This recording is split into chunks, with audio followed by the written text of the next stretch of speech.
Greetings to one and all gathered here. I am Dr.D.Giridharan from Department of Physics, UCB College. Dear students, today we are going to discuss about elasticity, an important topic in the field of mechanics of fluids. In this topic, we are going to see about elastic and plastic deformation. Let us see one by one. Elastic deformation. When an object is subjected to a suitable external force, the object gets deformed. The deformation means change in shape or size of the object.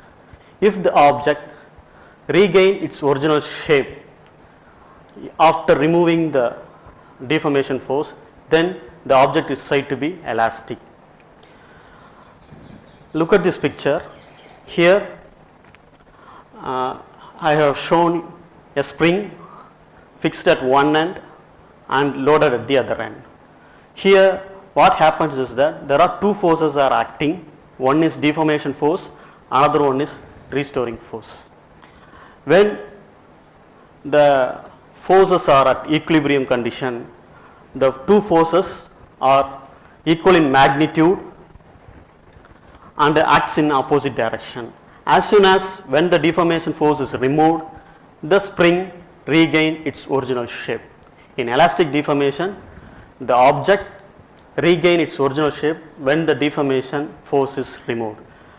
The objects which are obeys or which are exhibit this property are called elastic materials.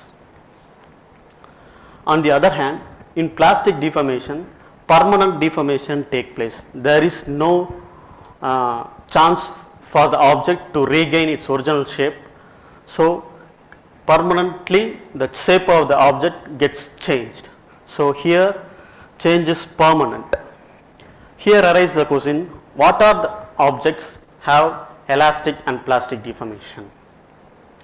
In nature, all the objects shows both elastic and plastic deformations, and that is depends upon the nature of the force acting on the system and the properties of the material.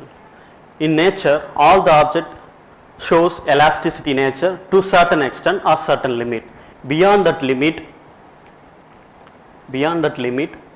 it enter into plasticity region. As I said earlier, the elastic limit for a particular material or object depends on the nature of the force acting on the system and the property of the material. The relation between these two, cause and effect, is given by Robert Hooke in 1960s. He stated an empirical law. He derived that law using experimental observation. What is the force acting on the system? What is the resultant impact shown on the system? Let us see this law by certain examples. Look at this picture. A spring is attached to a fixed end. A spring is attached to a rigid support, and a load is loaded at the other end. Normal length of the object is L, and extension due to the applied load is given by delta L. Hooke's law states that for elastic deformation, the deformation force is directly proportional to change in length of the object. This is for the case of spring. In general, Hooke's law states that the deformation force directly proportional to change in orientation of the object. Here F is a deformation force and delta L is the change in length of the object. Here K is a proportionality constant, which is spring constant of the object. In other words, Hooke's law states that for elastic deformation, restoring force is directly proportional to change in length. Here negative sign indicates that the restoring force acting opposite direction to the deforming force.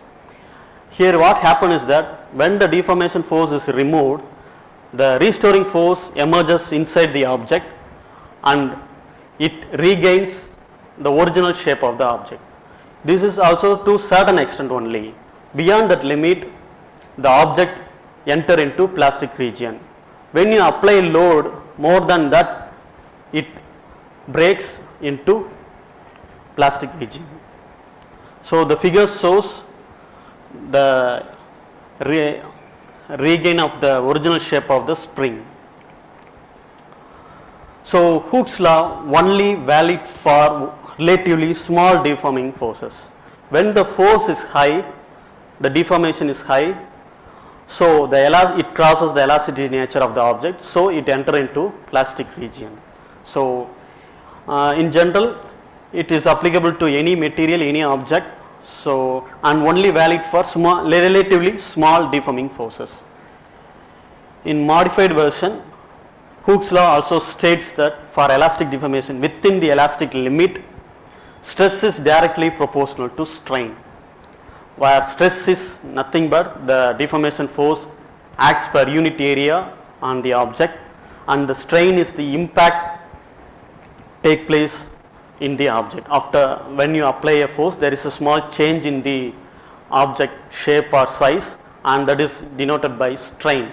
Strain is defined as the ratio between change in length to its original length. Here the proportionality constant C is called modulus of elasticity. Let us modulus of elasticity is a constant one, and it is a constant for each and every material. In the next class, we are going to discuss in detail about this modulus of elasticity. Thank you.